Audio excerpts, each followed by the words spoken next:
Hello students, welcome to Bangla defence academy. আমি ঐশ্বর্য বিশ্বাস। আজ আমরা নিয়ে চলে এসেছি অর্থনীতির একটি এমসিকিউ ক্লাস নিয়ে। তো এই এমসিকিউ ক্লাসটি কন্টিনিউ হতে থাকবে। তো প্রত্যেকটা সেটে আমরা 20টা করে প্রশ্ন আলোচনা করব। খুবই গুরুত্বপূর্ণ 20টা প্রশ্ন, বলতে পারো যে বেস্ট 20টা প্রশ্ন নিয়ে তোমাদের এই আলোচনাগুলো হবে। একটা সিরিজ নিয়ে এসেছি, দেখো পেছনে লেখা রয়েছে ইকোনমিক্স এমসিকিউ সিরিজ সেট 1 আজকের আলোচনা। এভাবে যত দিন গড়াবে তত কিন্তু সেট 1, 2, 3, 4 করে আসতেই থাকবে। আজকে জাস্ট শুরুবাত। আর তোমরা জানাবে তোমাদের ভিডিওটি কেমন লাগলো শেষে, ঠিক আছে? তো চলো প্রথম প্রশ্ন দেখে নাও। রিজার্ভ ব্যাংকের গভর্নর কার দ্বারা নিযুক্ত হন? বর্তমান যে রিজার্ভ ব্যাংকের গভর্নর রয়েছেন তিনি কার দ্বারা নিযুক্ত হয়েছেন, বা রিজার্ভ ব্যাংকের গভর্নররা যারা থাকেন তারা কার দ্বারা নিযুক্ত হন? অপশন এতে রয়েছে প্রধানমন্ত্রী, বি রাষ্ট্রপতি, সি অর্থমন্ত্রী, ডি পরিবহন মন্ত্রী। তাহলে এটার ক্ষেত্রে অ্যান্সার কিন্তু হয়ে যাবে অপশন সি, অর্থমন্ত্রী। অর্থমন্ত্রী দ্বারা রিজার্ভ ব্যাংকের গভর্নর দ্বারা কিন্তু নিযুক্ত হয়ে থাকেন। আবার এর মধ্যে কিছুটা হাত কিন্তু রাষ্ট্রপতিরও থেকে থাকে। নেক্সট প্রশ্ন দেখো, ন্যাশনাল স্টক এক্সচেঞ্জ কোথায় অবস্থিত? জানতে চাওয়া হয়েছে ন্যাশনাল যে স্টক এক্সচেঞ্জটা রয়েছে সেটা কোথায় রয়েছে। অপশন এতে রয়েছে Mumbai, B Chennai, C Hyderabad, D Kolkata. তাহলে এটার ক্ষেত্রে অ্যান্সার কিন্তু হয়ে যাবে option A, Mumbai. National stock এক্সচেঞ্জটা কিন্তু মুম্বাইতে অবস্থিত। নেক্সট প্রশ্ন, নিচের কোনটিকে প্লাস্টিক মানি বলা হয়? প্লাস্টিক মানি, আচ্ছা বুঝতেই পারছো প্লাস্টিক মানি। অপশন এতে রয়েছে ক্রেডিট কার্ড, বিতে রয়েছে বিয়ারার চেক, সিতে রয়েছে গিফট চেক, ডিতে রয়েছে ডিমান্ড ড্রাফট। তাহলে প্লাস্টিক মানি হিসেবে এখানকার মধ্যে কিন্তু ক্রেডিট কার্ডটা পরিচিত। এটা প্লাস্টিক মানি, কারণ সেটা একদম পুরোপুরি প্লাস্টিকে তোমরা দেখেছো, জাস্ট এটিএম এর মধ্যে ইনসার্ট করার সঙ্গে সঙ্গে কিন্তু সেখানে ওটাকে ক্রেডিট কার্ড বলা হয়, যেটা তোমরা প্লাস্টিক মানি হিসেবে জানো। দেখো নেক্সট প্রশ্ন, অর্থনীতির জনক কাকে বলা হয়? ভেরি ভেরি ইম্পর্টেন্ট একটা প্রশ্ন। Option A Adam Smith, B Norman Borlaug, C Dadabhai Naoroji, D VS কোরেন। তাহলে এটা অ্যান্সার কিন্তু হয়ে যাবে option A, Adam Smith. Adam Smith তার অর্থনীতির জনক, ঠিক আছে। পরবর্তী প্রশ্ন, ভারতে আমূল অর্থনৈতিক সংস্কার ও উদারনীতি চালু হয়েছিল কবে? চালু হয়েছিল 1990 সালে, অপশন বি 1991 সালে, সি 1992 সালে, নাকি অপশন ডি 1993 সালে। তাহলে এটার কিন্তু অ্যান্সার হয়ে যাবে অপশন বি, 1991 সালে ভারতের আমূল অর্থনীতি সংস্কার ও উদারনীতি চালু হয়েছিল। দেখো পরবর্তী প্রশ্ন কি রয়েছে, পঞ্চবার্ষিকী পরিকল্পনার খসড়া চূড়ান্তভাবে অনুমোদিত করেন। এই যে পঞ্চবার্ষিকী পরিকল্পনা ছিল তার খসড়াটা চূড়ান্তভাবে অনুমোদিত করেন কে বা কোন সংস্থা? অপশন এ পার্লামেন্ট, বি রাষ্ট্রপতি, সি পরিকল্পনা কমিশন, ডি জাতীয় উন্নয়ন পরিষদ। তাহলে এটা কিন্তু অ্যান্সার হয়ে যাবে অপশন ডি, জাতীয় উন্নয়ন পরিষদ, NDC, ন্যাশনাল ডেভেলপমেন্ট কাউন্সিল। তারাই কিন্তু এই পঞ্চবার্ষিকী পরিকল্পনা খসড়া চূড়ান্তভাবে অনুমোদন করেন। নেক্সট প্রশ্ন দেখো, কোন পঞ্চবার্ষিকী পরিকল্পনার সময় সবুজ বিপ্লব সূচিত হয়েছিল? সবুজ বিপ্লব, গ্রিন রেভলিউশন, যেটা ভারতের কৃষি ব্যবস্থার উপর এক অভূতপূর্ব উন্নতি নিয়ে চলে এসেছিল। দেখো অপশন এ তৃতীয়, অপশন বি চতুর্থ, অপশন সি পঞ্চম, অপশন ডি ষষ্ঠ। এগুলো প্রত্যেকটাই পঞ্চবার্ষিকী পরিকল্পনা বা FYP তোমরা বলতেই পারো প্রত্যেকটা।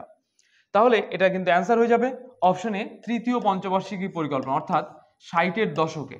এই 60-এর দশকে কিন্তু পঞ্চবার্ষিকী পরিকল্পনার সবুজ বিপ্লব সূচিত হয়েছিল, ঠিক আছে। নেক্সট প্রশ্ন, পরিকল্পনা কমিশন একটি কি? অপশন এতে রয়েছে রাজনৈতিক প্রতিষ্ঠান, বিতে রয়েছে সাংবিধানিক প্রতিষ্ঠান, সিতে রয়েছে অরাজনৈতিক প্রতিষ্ঠান, ডিতে রয়েছে আধা রাজনৈতিক প্রতিষ্ঠান। তাহলে পরিকল্পনা কমিশন আসলে কি? দেখো এর অ্যান্সার হয়ে যাবে অপশন সি, অরাজনৈতিক প্রতিষ্ঠান। এটা একটা অরাজনৈতিক প্রতিষ্ঠান যারা কিনা ভারতের উন্নতি প্রকল্পে কাজ করে। এটা অ্যাকচুয়ালি কোনো রাজনৈতিক প্রতিষ্ঠান না, এরা রাজনৈতিক প্রতিষ্ঠানের মধ্যে থেকে কাউকে সিলেক্ট করা হয়ে থাকে না।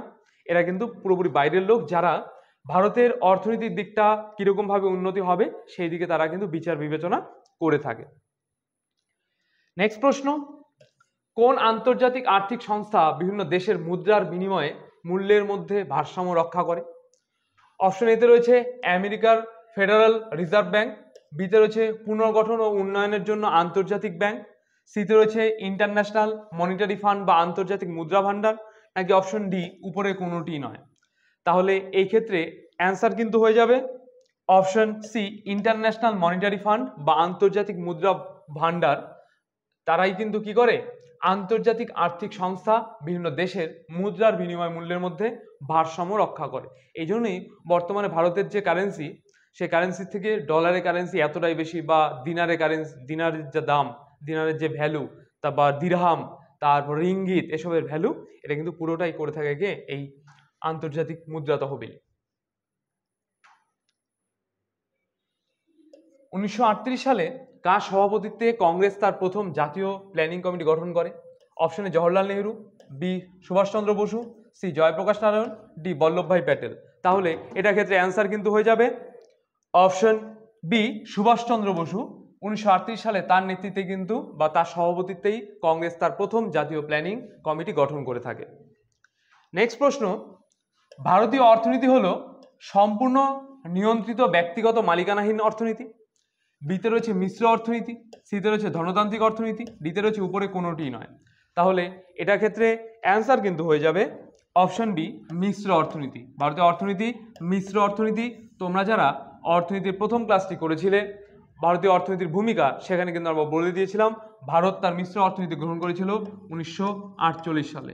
ঠিক আছে, আচ্ছা নেক্সট প্রশ্ন, ভারতের জিডিপিতে সবচেয়ে বেশি অংশ যে ক্ষেত্রে, তা হলো অপশন এ কৃষিক্ষেত্র, বি শিল্পক্ষেত্র, সি পরিষেবা ক্ষেত্র, ডি বৈদেশিক বাণিজ্য ক্ষেত্র। তাহলে এর অ্যান্সার কিন্তু হয়ে যাবে অপশন সি পরিষেবা ক্ষেত্র। ভারতের জিডিপিতে সবচেয়ে বেশি অংশ পরিষেবা ক্ষেত্র থেকে আসে, প্রায় এটা 50%। ঠিক আছে, 50% কিন্তু পরিষেবা ক্ষেত্র থেকে আসে। আমরা যখন ন্যাশনাল ইনকামের ক্লাসটি ডিটেলসে করেছিলাম, তখন এই জিডিপি সম্পর্কে কিন্তু ডিটেলসে জেনেছিলাম। তোমাদেরও যদি জিডিপি সম্পর্কে কোনো রকম কনফিউশন থাকে, তাহলে তোমরা আমাদের ইকোনমিক্সের প্লে লিস্টে গিয়ে সেখান থেকে গিয়ে ন্যাশনাল ইনকামের ভিডিওটি দেখে নেবে, তোমাদের কিন্তু জিডিপির সমস্ত ডাউট ক্লিয়ার হয়ে যাবে। দেখো নেক্সট প্রশ্ন কি রয়েছে, সবুজ বিপ্লব প্রথমে কোথায় ঘটেছিল? Option A Punjab O হরিয়ানায়, B Bihar ও পশ্চিমবঙ্গে, সি অন্ধ্রপ্রদেশ ও তামিলনাড়ুতে, ডি গুজরাট ও মহারাষ্ট্রে। তাহলে সবুজ বিপ্লব প্রথম কিন্তু হয়েছিল অপশন এ পাঞ্জাব ও হরিয়ানাতে। এখানে ধান ও গম চাষের উপর মানে লক্ষণীয়ভাবে কিন্তু এর উন্নতি ঘটেছিল। নেক্সট প্রশ্ন, 1969 সালে কটি বেসরকারি বাণিজ্যিক ব্যাংকের অধিগ্রহণ হয়েছিল? অর্থাৎ কটি বেসরকারি ব্যাংককে জাতীয়করণ করা হয়েছিল? জাতীয়করণটাই মেইন ব্যাপার। অপশন এ 12টি, বি 13টি, সি 14টি, ডি 15টি। তার অ্যান্সার হয়ে যাবে অপশন সি 14টি। 1969 সালে 14টি বাণিজ্যিক ব্যাংকের অধিগ্রহণ কিন্তু হয়েছিল। নেক্সট প্রশ্ন, কোন পরিকল্পনার সময় ভারত পরপর দুটি যুদ্ধে লিপ্ত হয়? অপশন এ দ্বিতীয় পঞ্চবার্ষিকী পরিকল্পনা, বি তৃতীয় পঞ্চবার্ষিকী পরিকল্পনা, সি চতুর্থ পঞ্চবার্ষিকী পরিকল্পনা, ডি পঞ্চম পঞ্চবার্ষিকী পরিকল্পনা। তাহলে অ্যান্সার হয়ে যাবে অপশন বি তৃতীয় পঞ্চবার্ষিকী পরিকল্পনার সময় কিন্তু ভারত পরপর দুটি যুদ্ধে লিপ্ত হয়, চীন ভারত আর ভারত আর পাকিস্তান, তাই তো? এবার তোমরা কমেন্ট করে জানাবে, এটা তোমাদের হোমওয়ার্ক থাকবে, যে এই তৃতীয় পঞ্চবার্ষিকী পরিকল্পনার সময়কাল কত। হোমওয়ার্ক দিয়ে তোমরা সালটা কিন্তু মেনশন করবে। ঠিক আছে, ইয়ারটা তোমরা মেনশন করবে। নেক্সট প্রশ্ন, ভারতের প্রথম পঞ্চবার্ষিকী পরিকল্পনা শুরু হয়, ভেরি ভেরি ইম্পর্টেন্ট প্রশ্ন, এসএসসি জিডির জন্য বারবার আসা প্রশ্ন এগুলো। অপশন এ 1947 সালে, বি 1950 সালে, সি 1951 সালে, ডি 1955 সালে।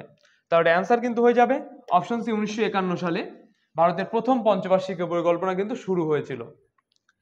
নেক্সট প্রশ্ন, ভারতের 1 টাকার কাগজি মুদ্রার যোগান দেয়, 1 টাকার যে কাগজি মুদ্রা রয়েছে, 1 টাকার যে কাগজের নোট রয়েছে, সেটা কে তৈরি করে?